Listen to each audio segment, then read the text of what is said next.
শ্রী শ্রী ঠাকুর বললেন, তন মন ধন দিয়ে গুরু সেবার কথা। গুরুকে রোজ প্রীতি অবদান স্বরূপ ভোজ্য নিবেদন প্রথাটা খুব ভালো। ইষ্টভৃতি হল ইষ্টভরণ। ইষ্টভৃতির মতো মালই নেই।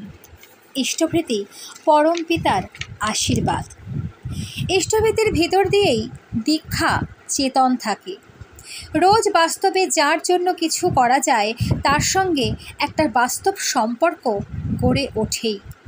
এই সম্পর্ককে অবলম্বন করে জীবনে একটা পরিবর্তন আসে, অবশ্য যদি নিত্য করণীয়গুলি আন্তরিকভাবে করে চলা যায়।